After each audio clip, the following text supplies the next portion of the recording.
कक्षा 10 का द्विघात समीकरण है यूपी बोर्ड का, यानी 2026 के एग्जाम में पूछ सकता है, क्योंकि इसके पहले एक एग्जाम्पल सब यानी हमारा सवाल है समीकरण को पूछ चुका है, यानी उत्तर प्रदेश 2016 में जीएच में पूछा है, 2 नंबर में देता है।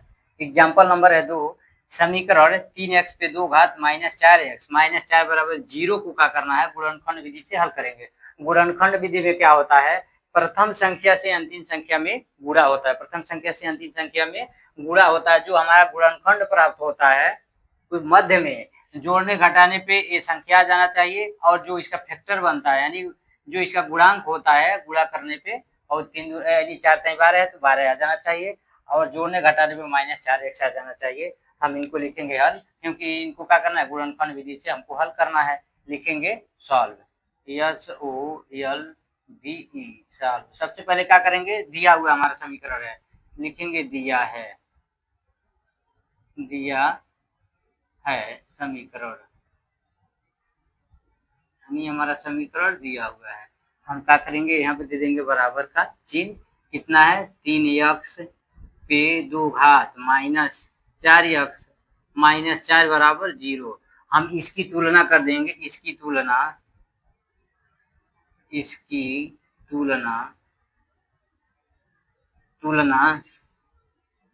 पे 2 घात प्लस bx प्लस c बराबर 0 से करने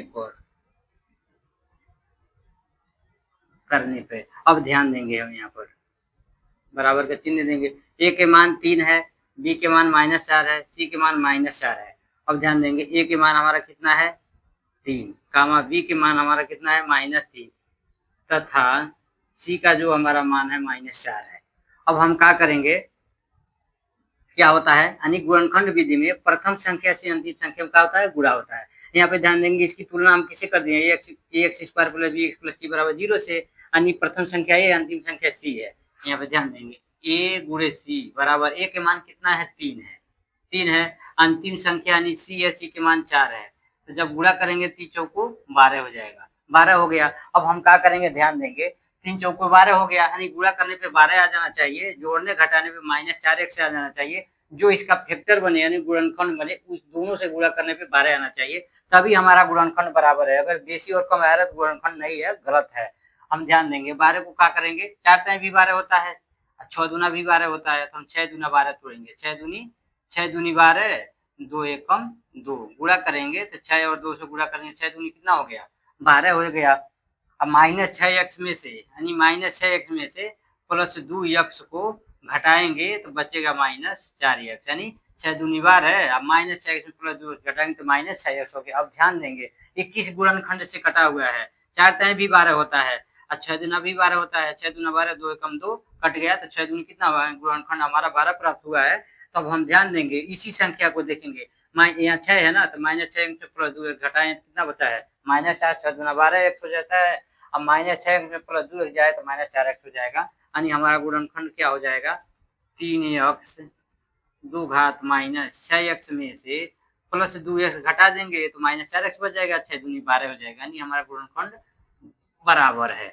लिखेंगे हल, ध्यान देंगे इसको एक क्वेश्चन में बंद कर देंगे, इसको एक क्वेश्चन में बंद कर देंगे। यहाँ पे 3x पे 2 घात है, यहाँ 6x है, यानी यहाँ से भी क्या हो सकता है 3 निकल जाएगा, यहाँ से भी 3 निकलेगा, यहाँ पे 2 है, यहाँ पे 4 है, कॉमन होगा, यहाँ पे 3x को हम कॉमन कर देते हैं, गुणे में कितना बचेगा x माइनस 3 दूनी 6, यहाँ पे प्लस 2 निकल जाएगा, यानी 2 कॉमन होगा, तो यहाँ पे बचेगा x माइनस 2, क्योंकि 2 से x में गुणा 2x हो जाएगा, 2 दूनी 4 बराबर 0 हो जाएगा। यानी ध्यान देंगे अब 3x गुणे x माइनस 2 प्लस 2 गुणे x माइनस 2, यानी दोनों क्वेश्चन में x माइनस 2 है तो कॉमन हो जाएगा, एक क्वेश्चन में x माइनस 2, दूसरे क्वेश्चन में हो जाएगा 3x प्लस 2 बराबर 0। अब दोनों को बराबर 0 है, यानी x माइनस 2 बराबर कितना हो गया 0, यानी x माइनस 2 बाया कुछ है, 0 दाहिना कुछ है, पक्षांतर करेंगे तो हो जाएगा प्लस, यानी x का मान कितना आ गया 2 आ गया,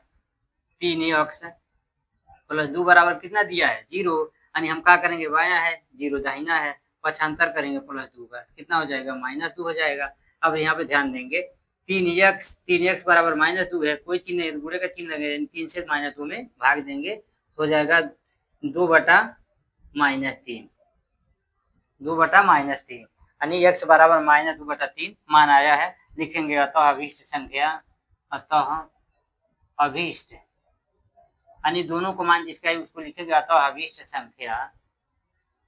संख्या x बराबर मान हमारा कितना है 2, -2/3 है। यही हमारा आंसर हो जाता है।